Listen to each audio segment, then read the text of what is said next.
எல்லாரும் நல்லா இருக்கீங்களா? இந்த சமையல் சேனல் வழியா உங்க எல்லாரையும் சந்திக்கிறதுல மிக்க மகிழ்ச்சிங்க. சிம்பிளான சமையல் எக்ஸலண்டான டேஸ்ட்ல வரணும்னா நம்ம சேனலை தொடர்ந்து பாருங்க. உங்களோட கருத்துக்களை கமெண்ட் செக்ஷன்ல போஸ்ட் பண்ண மறக்காதீங்க. வாங்க கிச்சனுக்கு போகலாம். சுவையா ஆரோக்கியமா சமைக்கலாம். பிள்ளைங்களோ இல்லை வீட்டில் இருக்கவங்களுக்கும் ஸ்வீட் சாப்பிடணும்னு ஆசையாக இருந்ததுன்னா சட்டுன்னு இந்த ஸ்வீட்டை நீங்கள் செஞ்சு கொடுக்கலாம். காசு கொடுத்து கடையில் வாங்கும்பொழுது கூட கிடைக்காத சுவை இந்த ஸ்வீட்டில் இருக்கவங்க, பெருமைக்காக சொல்லலை. இந்த ஸ்வீட்டை எப்படி செய்யுது நம்ம பார்க்கலாம். நீங்கள் இந்த வீடியோவை பார்த்துட்டு அதே அளவுகளில் ஸ்வீட்டை ட்ரை பண்ணி சாப்பிட்டு பாருங்கள். உண்மையிலே டேஸ்ட்டு அட்டகாசமாக இருக்குங்க. இந்த ஸ்வீட் செய்யறதுக்கு முதல்ல ஒரு மிக்ஸி ஜாரில் 1 கப் அளவுள்ள துருவின தேங்காய் எடுத்து சேர்த்துக்கலாம். இந்த தேங்காவை தண்ணி விடாமல் ஃபர்ஸ்ட்டு இது போல் அரைச்சி எடுத்துக்கோங்க. அதுக்கு பிறகு திக்கான பால் இதில் சேர்த்து அரைக்கணும். நான் இன்றைக்கி ஆவினில் அந்த ஃபுல் ஃபேட் மில்க் இருக்கும் இல்லைங்களா, அந்த பால் எடுத்திருக்கேன். நம்ம மெஷர்மெண்ட் பண்ணோம் இல்லைங்களா தேங்காய், அதே கப்பில் 1 கப் அளவு பால் எடுத்து அதில் கொஞ்சம் கொஞ்சமாக சேர்த்து இந்த தேங்காவை மைய ஒரு விழுதாக அரைச்சி எடுத்துக்க போகிறோம். பசும்பால் தான் வாங்குறீங்க அப்படின்னா அந்த பசும்பாலை இது போல் நல்லா திக்காக காய்ச்சி ஆறின பாலை வச்சு தேங்காவை சேர்த்து அரைச்சிக்கோங்க. இது போல் க்ரீமியாக நம்ம அரைச்சி ரெடி பண்ணிக்கணும்.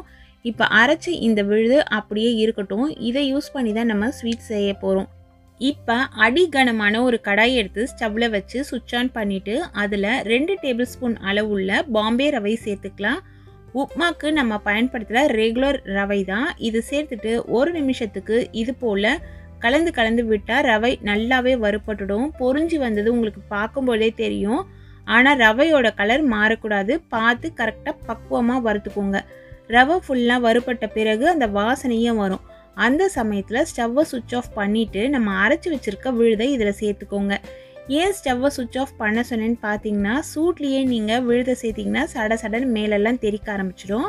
அதனால தான் திரும்பவும் ஸ்டவ்வை சுவிட்ச் ஆன் பண்ணிவிட்டு இது போல் கலந்து விட்டுக்கலாம். இப்போ லோ ஃப்ளேமில் வைக்கணும் அப்படிங்கிற அவசியம் இல்லை.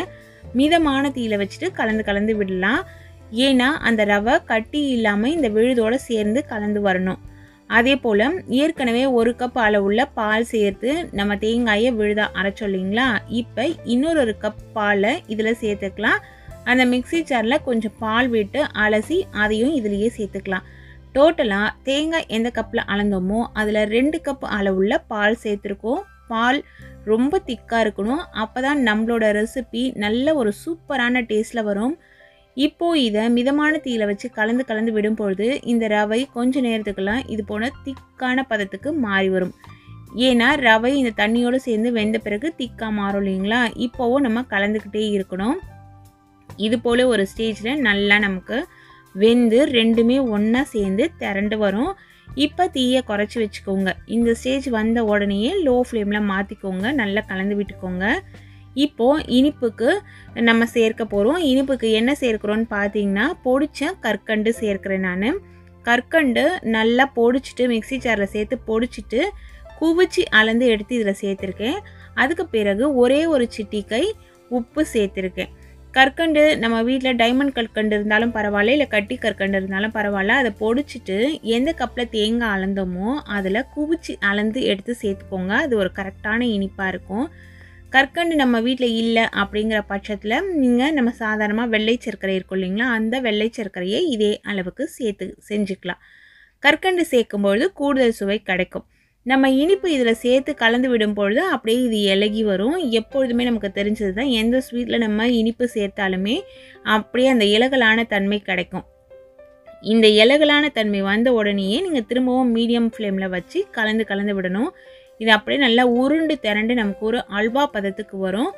இதில் என்ன பண்ணணும்னு பார்த்தீங்கன்னா, நடுவில் நமக்கு தேவைப்படும் பொழுதுலாம் நெய் சேர்த்துக்கணும். நெய் இதுக்கு மொத்தமாக எவ்வளோ தேவைப்படும்னா, நம்ம தேங்காய் அளந்தோம் இல்லைங்களா, அதில் 1/2 கப் அளவு நெய் தேவைப்படும். நெய் தாராளமாக விட்டு செய்யும் பொழுது ஆறினாலும் இது கட்டியாகாமல், இதில் சேர்த்துருக்கோம் இல்லைங்களா அந்த சர்க்கரை, இது உறைஞ்சி போய் கட்டியாக கிறிஸ்டலாக மாறிடும் சில சமயம். அதெல்லாம் ஆகாமல் இருக்கும். அதனால் தேவையான அளவு நெய் விட்டு நம்ம செஞ்சு சாப்பிட்டுக்கிட்டோம்னா கரெக்டான பதத்தில் கிடைக்கும். இல்லை நம்ம உடனே யூஸ் பண்ணிட்டோம்னா நெய்யோட அளவு நீங்கள் குறைச்சி சேர்த்துக்கோங்க. நெய் நம்ம சேர்க்க இதில் உள்ளே நல்லா இழுத்துக்கிட்டே இருக்கும். அதனால ஒவ்வொரு டேபிள் ஸ்பூன் அளவுள்ள நெய்யை நீங்கள் சேர்த்து கலந்துக்கிட்டே வாங்க. நல்லா உங்களுக்கு உறிஞ்சிக்கும்.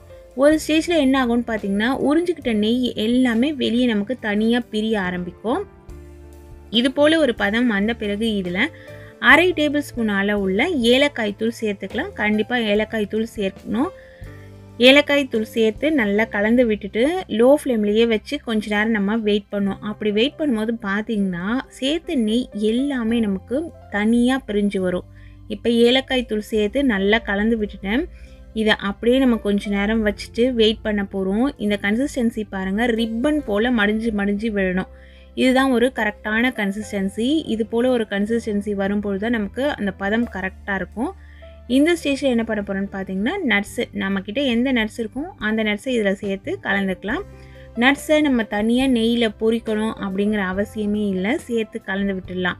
இந்த கடாயிலையும் ஒட்டாமல் வருது பாருங்கள். ரெஸ்ட்டில் விட்ட பிறகு, அதாவது கலக்காமல் நம்ம ஒரு 3 நிமிஷத்துக்கு அப்படியே லோ ஃப்ளேமில் விட்டோம். மேலே நெய்யெல்லாம் கொப்பளிச்சு வெளியே வருது பாருங்கள். இந்த ஸ்டேஜில் நம்ம ஸ்டவ்வை சுவிட்ச் ஆஃப் பண்ணோம்னா கரெக்டாக இருக்கும். இதை திரும்பவும் நீங்கள் கலந்து விட்டிங்கன்னா இந்த நெய் இதோடையே கலந்துரும்.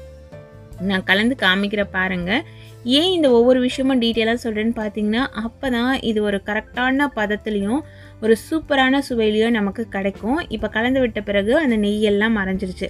இப்போ கலந்து விட்டுட்டு இதை அப்படியே நம்ம ரெஸ்ட்டில் விட்டுடலாம். இதே பாத்திரத்துலேயே ஒரு 15 நிமிஷத்துக்கு இது நல்லாவே ஆறட்டும். ஆறின பிறகு ஆட்டோமேட்டிக்காக இந்த நெய்யெல்லாம் ஓரம் பிரிஞ்சு இருக்கும் பாருங்கள். இப்போ பாருங்கள், நெய்யெல்லாம் ஓரம் பிரிஞ்சிருக்கு. சூப்பரான தேங்காய் அல்வா ரெசிபி ரெடி ஆகிடுச்சிங்க. இந்த தேங்காய் அல்வாவை ரூம் டெம்பரேச்சர்லேயே 3 நாளைக்கு வச்சு சாப்பிட்லாம். ரெஃப்ரிஜிரேட்டர்லேயும் ஸ்டோர் பண்ணிவிட்டு சாப்பிட்லாம். இதே போல் பக்குவத்தில் இந்த அளவு நெய்லாம் சேர்த்து செய்யும் பொழுது அந்த சர்க்கரையெல்லாம் கிறிஸ்டலாக மாறாமல் ஆறின பிறகும் இதே போல் அல்வா பதத்திலேயே உங்களுக்கு இருக்கும். ரொம்ப எக்ஸலண்ட்டான டேஸ்ட்டில் இருக்கும். நீங்கள் எந்த ஷாப்பில் தேடி பார்த்தீங்கன்னா கூட இந்த ஸ்வீட்டு இதே டேஸ்ட்டில் கிடைக்குமா அப்படின்னு சொல்ல முடியாதுங்க. அதனால இந்த ஸ்வீட்டை இதே அளவுகளில் பக்குவம் மாறாமல் செய்யுங்க. டேஸ்ட் வேறு லெவலில் இருக்குங்க. முதல்ல இந்த ஸ்வீட் செய்யறதுக்கு அடிகனமான ஒரு கடாய் ஸ்டவ்வில் வச்சுட்டு ஸ்டவ்வை சுவிட்ச் ஆன் பண்ணிக்கோங்க. அதில் 1 கப் அளவுள்ள பாசி பருப்பு சேர்க்கிறேன். பயத்தம் பருப்புன்னு சொல்லுவோம் இல்லைங்களா, அதே பருப்பு தான். தோலி இல்லாமல் இருக்கக்கூடிய இந்த பாசி பருப்பை இதில் சேர்த்துட்டு லோ ஃப்ளேமில் வச்சு கைவிடாமல் வறுக்கணும். கைவிடாமல் வறுக்கும் பொழுது தான் பாசி பருப்போட அந்த பச்சை மணம் மாறும். எல்லா பக்கமுமே கரெக்டாக கோல்டன் கலரில் நமக்கு செவந்து வரும். எப்பொழுதுமே நான் சொல்கிறது என்னென்னா, வறுக்கும் பொழுது கைவிடாமல் வறுத்திங்கன்னா தான் இது போல் ஈவனாக கரெக்டாக நமக்கு வறுபட்டு கிடைக்கும். இது போல் பொறுமையாக இந்த பாசிப்பருப்பை வறுத்து எடுத்துக்கோங்க. வறுத்த இந்த பாசிப்பருப்பு ஆறின பிறகு கழுவிட்டு நம்ம யூஸ் பண்ண போகிறோம். சப்போஸ் நீங்கள் பாசிப்பருப்பு ஏற்கனவே ஊற வச்சிட்டிங்க அப்படின்னா அந்த ஊற வச்ச பாசிப்பருப்பில் இந்த ரெசிபி செய்யும் பொழுது டேஸ்ட்டு அவ்வளவா எடுத்து கொடுக்காது. இது போல் வறுத்துட்டு வாஷ் பண்ணிவிட்டு அதுக்கப்புறம் நீங்கள் வடிகட்டி செஞ்சு பாருங்கள், ரொம்ப நல்லாயிருக்கும். பருப்பு ஆறின பிறகு தண்ணி சேர்த்துட்டு வடிகட்டி எடுத்துகிட்டு வந்துட்டேன். வடிகட்டி அப்படியே நான் இந்த கடாயிலேயே சேர்த்துக்க போகிறேன். அடிக்கனமான எந்த பாத்திரம் வேணால் நீங்கள் யூஸ் பண்ணிக்கலாம். இதிலையே சேர்த்துட்டு நம்ம பாசிப்பருப்பு அளந்தோம் இல்லைங்களா, அதே கப்பில் 3 கப்பு அளவுக்கு தண்ணி சேர்த்துக்கலாம். ஓப்பனில் தான் விட்டு நம்ம வேக வைக்க போகிறோம் அப்படிங்கிறதுனால 3லேருந்து 3.5 கப்பு அளவுக்கு கூட தண்ணி நமக்கு தேவைப்படும். சப்போஸ் பாசிப்பருப்பு வேகிறதுக்கு முன்னாடியே தண்ணி சுருங்க ஆரம்பிச்சிருச்சுன்னா இன்னொரு ஸ்டவ்வில் தண்ணி நல்லா கொதிச்சிட்டே இருக்கட்டும். அந்த தண்ணியை கொஞ்சமாக எடுத்து நீங்கள் இதில் சேர்த்துட்டு பாசிப்பருப்பை நல்லா வேக வச்சுக்கலாம். பாசிப்பருப்பு நல்லா சாஃப்டாக நமக்கு வேகணும். ரொம்ப அப்படியே குழைய வேக தேவையில்லை. கொஞ்சம் பருப்பு 1-2 தெரிஞ்சதுன்னா போதும். ஆனால் கொஞ்சம் நெத்தாக இருக்கக்கூடாது. எல்லா பருப்புமே நல்லா மலர்ந்து வெந்து வந்திருக்கணும். இப்போ பார்க்குறீங்க இல்லைங்களா, இப்போ 3/4 அளவு தான் வெந்திருக்கு. ஆனால் இதுக்கு மேலேயும் இந்த பருப்பை நம்ம வேக வச்சுக்கணும். என்னால் இவ்வளோ நேரம் வேக வைக்க முடியாது அப்படின்னு நீங்கள் நினைக்கிற ஆளாக இருந்துச்சுன்னா நீங்கள் வாஷ் பண்ண பிறகு இந்த பருப்பை ப்ரெஷர் குக்கரில் சேர்த்துட்டு ஒரே ஒரு விசில் கொடுத்து எடுத்துக்கோங்க. பாசிப்பருப்பு ரொம்ப சீக்கிரமாக வேகக்கூடிய ஒரு பருப்பு தான். அதனால் ஒரு விசில் கொடுத்தீங்கனாலே போதுமான அளவாக இருக்கும். நம்ம ஓப்பனில் விட்டு செய்யும் பொழுது அதனோட சுவையே இன்னும் நல்லா இருக்குங்க. அதனால தான் நான் இன்றைக்கி ஓப்பனில் விட்டு செஞ்சு காமிக்கிறேன். ட்ரெடிஷ்னல் மெத்தட் அப்படின்னும் போது அதில் கண்டிப்பாக குக்கர் யூஸ் பண்ண மாட்டாங்க இல்லையா, அதனால தான்.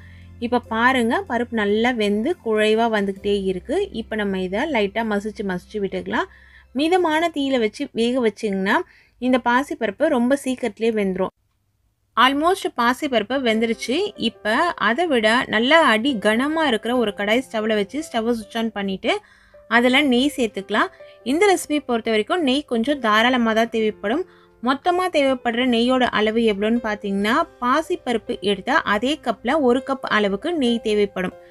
இப்போது அதில் கொஞ்சமாக நெய் இதில் சேர்த்துட்டு முந்திரி பருப்பை நான் வறுத்து எடுத்துக்கிறேன். முந்திரி பருப்பு 1 கைப்பிடி அளவு சேர்த்துருப்பேன். நம்மளோட விருப்பப்படி நீங்கள் முந்திரி பருப்போட அளவு கூடுதலாகவோ இல்லை குறைவாகவோ சேர்த்துக்கலாம். விருப்பப்படுறவங்க திராட்சை கூட இதில் சேர்த்து வறுத்து எடுத்து தனியாக வச்சுக்கலாம்.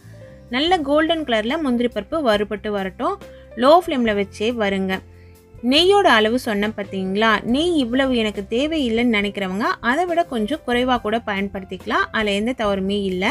ஆனால் கரெக்டான மெஷர்மெண்ட்டுன்னு பார்த்தீங்கன்னா 1 கப் அளவு பாசிப்பருப்புக்கு 1 கப் அளவு நெய் தேவைப்படும்.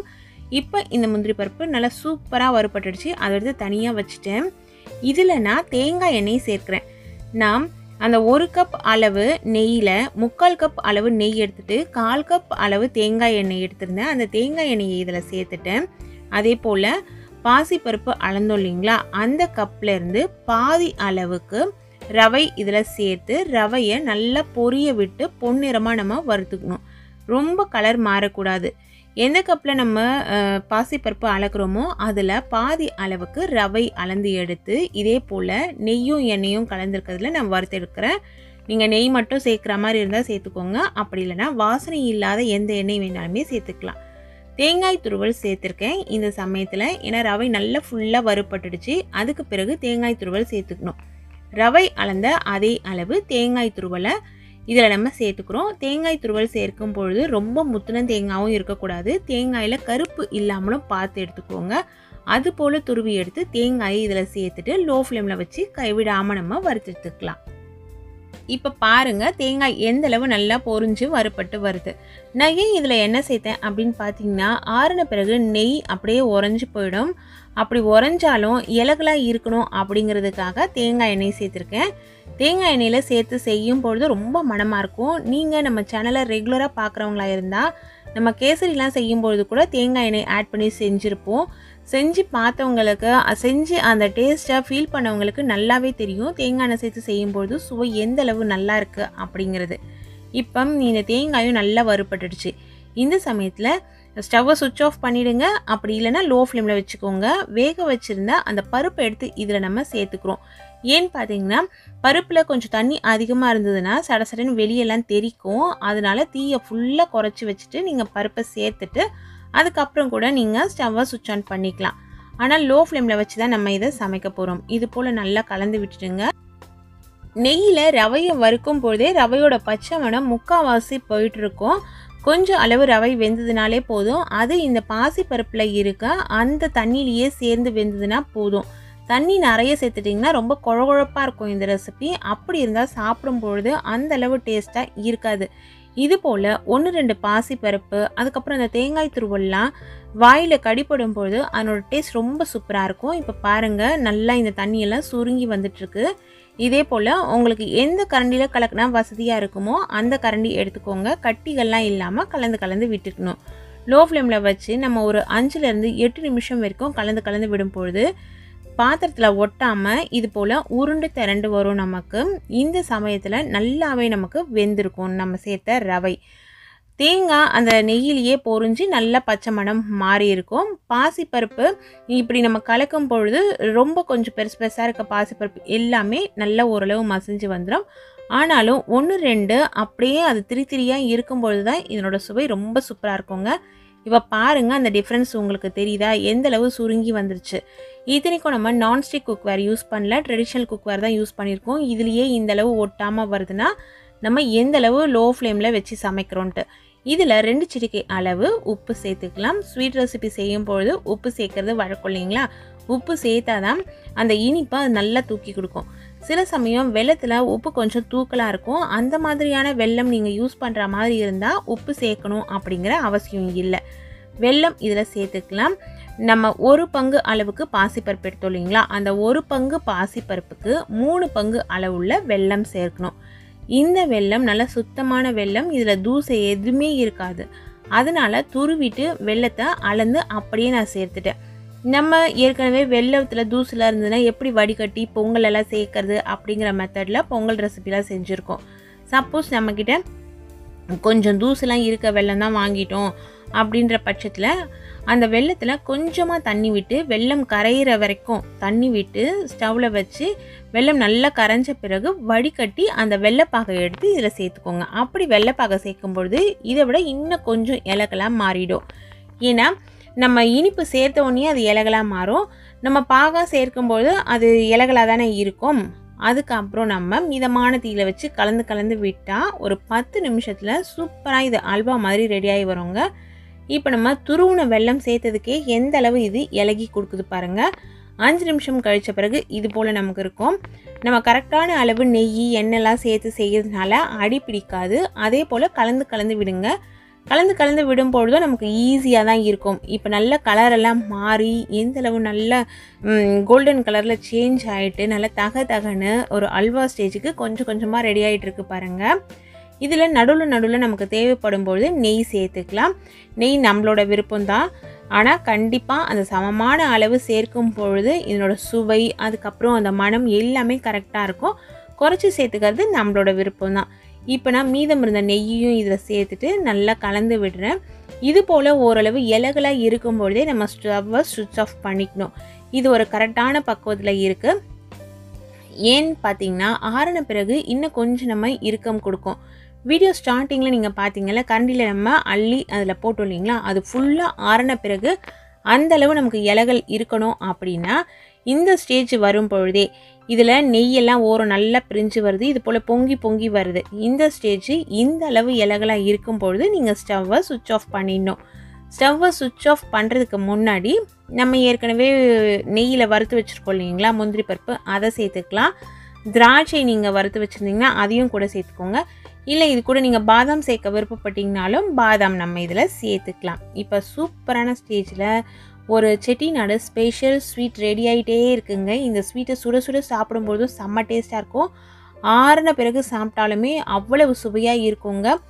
இந்த ரெசிபியை கண்டிப்பாக எல்லாருமே லைஃப்பில் ஒரு முறையாவது டேஸ்ட் பண்ணி பாருங்கள். இப்போ இந்த முந்திரி பருப்பை இதில் நான் சேர்த்துட்டேன். முந்திரி பருப்பை சேர்த்து கலந்து விட்டுடலாம். அதுக்கப்புறம் இன்னும் ஒரே ஒரு பொருள் நம்ம சேர்க்கணும். ஸ்டவ்வை நான் சுவிட்ச் ஆஃப் பண்ணிட்டேன்.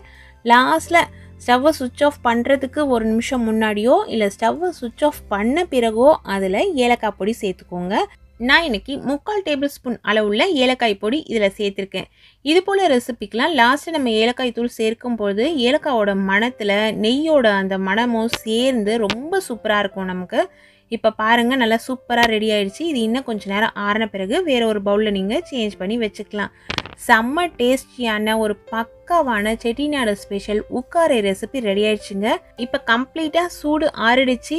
எப்படி இருக்கு பாருங்கள், சூப்பராக நெய்யோட உருண்டு திரண்டு அல்வா மாதிரி நம்மளோட செட்டிநாடு ஸ்பெஷல் ஸ்வீட் ரெடி ஆயிடுச்சுங்க. இந்த ஸ்வீட்டை இதே அளவுகளில் பக்குவம் மாறாமல் செய்யுங்க. டேஸ்ட் வேறு லெவலில் இருக்குங்க. இது போல் நல்ல ரெசிபிஸ் தெரிஞ்சுக்கணும்னா நம்ம சேனலை தொடர்ந்து பாருங்கள். சுவையாக சமைச்சு சாப்பிட்டு மகிழ்ச்சியாக வாழுங்க. சுவையாகவும் இருக்கணும் ஆரோக்கியமாகவும் இருக்கணும்னா நம்ம சேனலை பார்த்து சமைங்க. Thank you friends.